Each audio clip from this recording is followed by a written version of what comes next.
And I'd like to welcome from United Mutual today their board treasurer, Gary Morrison. Gary, always good to have you. Welcome. Thank you very much. Appreciate you having me. Yeah, it's a pleasure to have you here. And of course, I'm going to have to shake yeah, we'll hands shake like this way. Because the poor guy.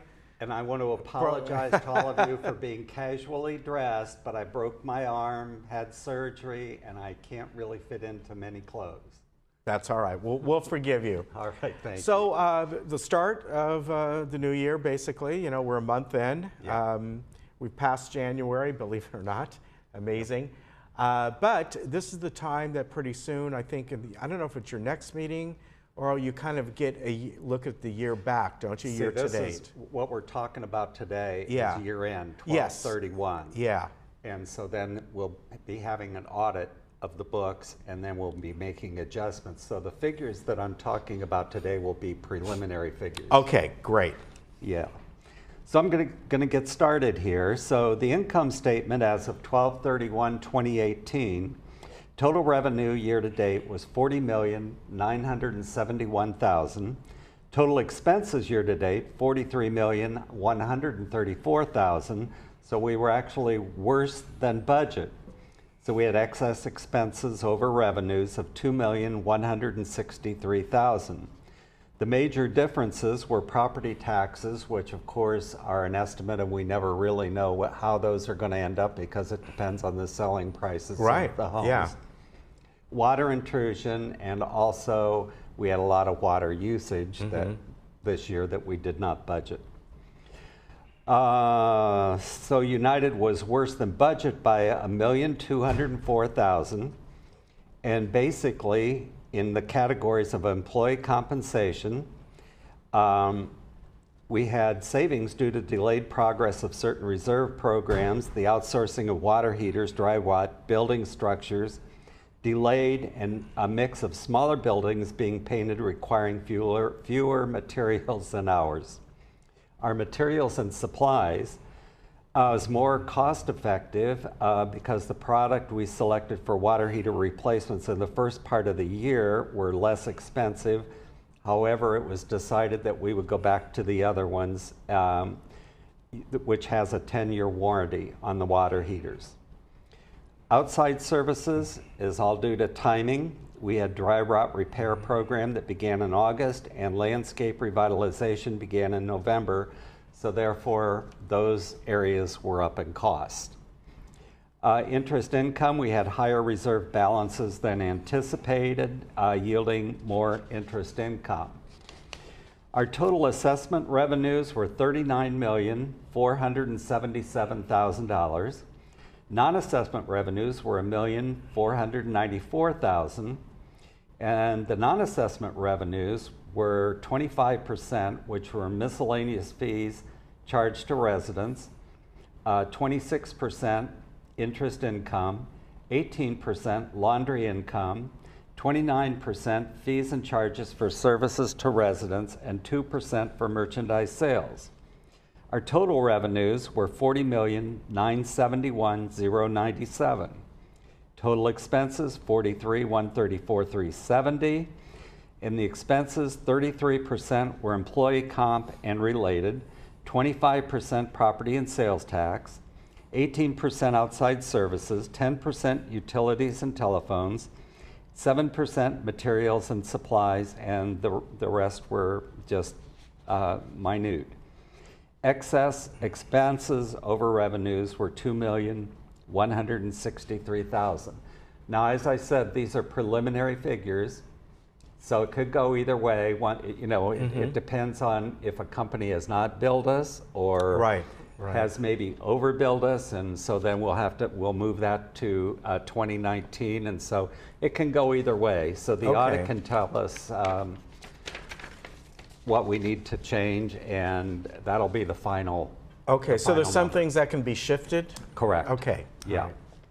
Now the balance sheet, current month end was $78,256,096. Prior year, December in 2017 was $80,101,294. So we had a decrease on the balance sheet of $1,845,198.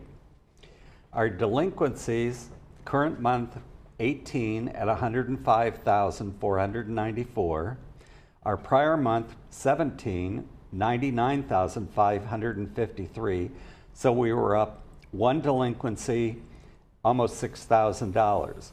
We recorded one lien. We had 2 files that were submitted to legal counsel. We had 5 files that we turned over to collection, and 3 files with our NCB, our Citibank. We had 1 lender for closure, and we have 3 that are maintaining a balance of below $1,800. So it's $1,800 where we start taking action. So we had 3 that were below that. So we're Okay, so $1,800 equals about 3 months. Am I right? Give or take. Yeah. Yes, I know it can be different for different houses. right, because it's based on taxes. Yeah. Chargeable services delinquency report as of, and these were as of January the 21st. So our current month count, we had 20 at 106,486, and prior month we had 20 at 107,490. So we're up $1,000 from the previous month. Excuse me.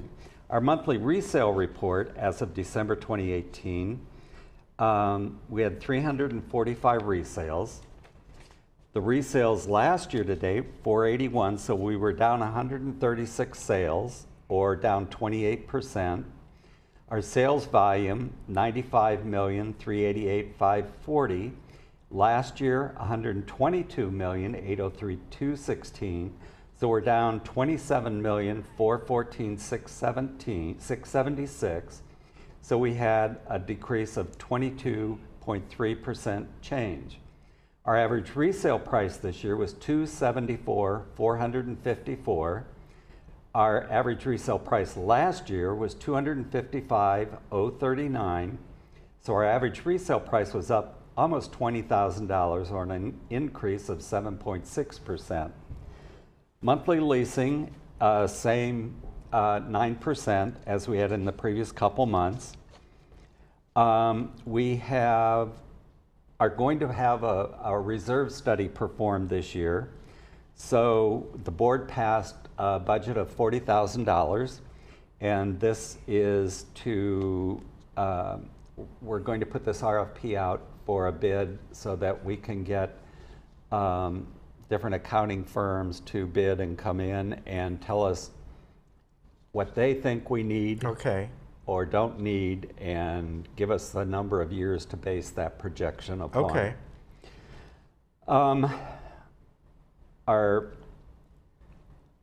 Everyone now should have received the 2019 budget, and so the next thing I want to talk about is Roundup, because Roundup has been a big discussion. Right. Third right now is in a study, and they have 3 different parcels, as I understand. I've not been over there, but different products on all 3 parcels. And so what they're trying to do is figure out what a substitute might be, and what that's going to cost, and how much extra amount of money it would cost if we have to hire more employees, because more has to be done. I just personally went around and asked people in my area about the signing of that petition for Roundup. And almost well, it was 7-3, that anyone who signed that petition said we didn't realize that there was going to be an increase in cost with it, or we wouldn't have signed it. So we're I want to know, before I put anything out there, I want to know what the actual costs are going to be to our community, and then we can vote and make a decision on what we're going to do. But I'm not for just jumping into something right now and hitting people with a big assessment.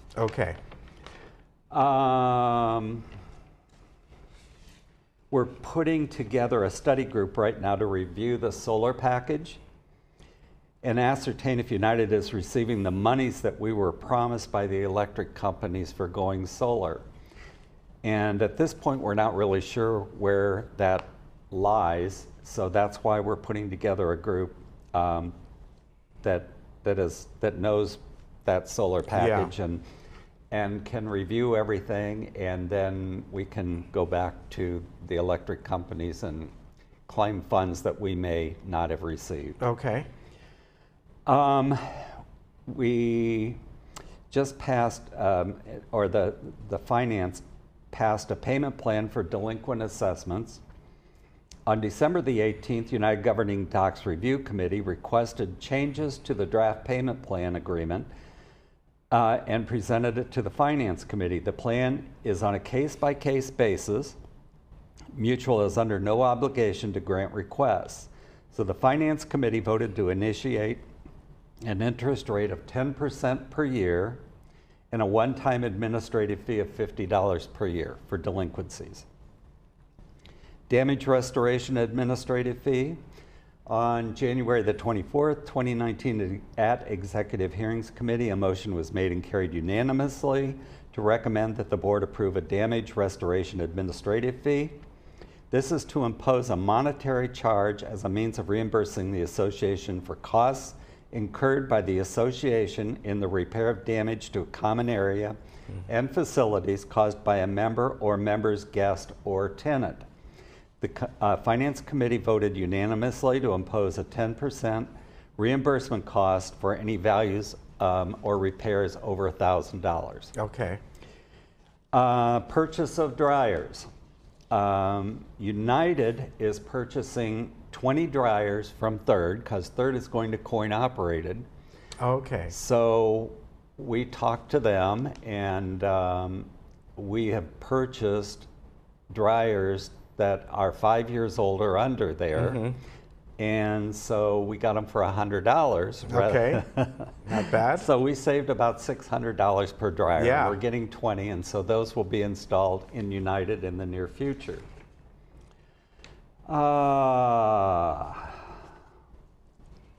Let's see. Next Finance Committee meeting, and I've got the wrong date here, so I'm not going to tell you. Okay.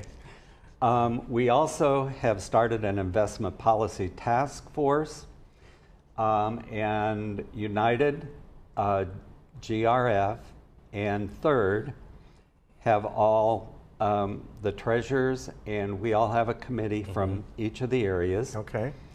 And we're going out to get bids from various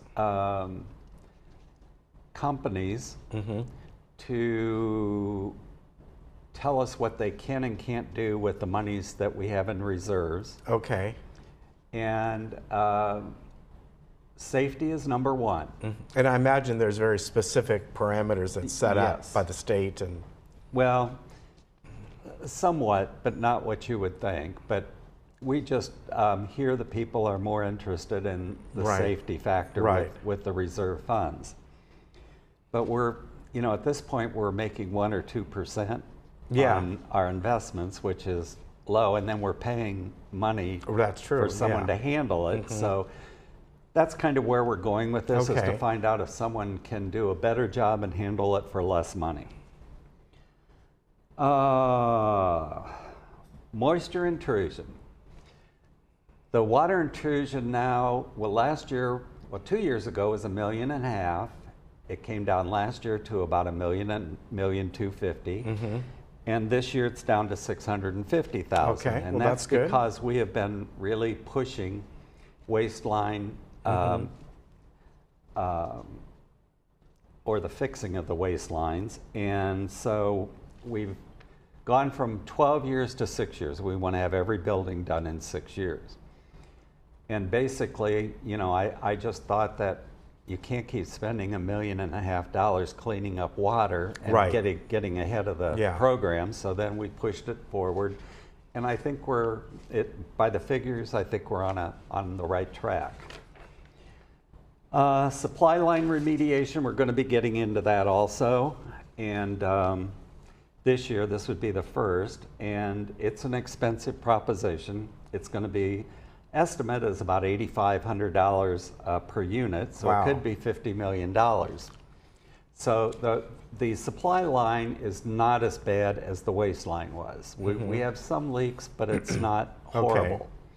So that's why we kind of threw all the funds going into waistline remediation and let supply line set for a couple years. Okay.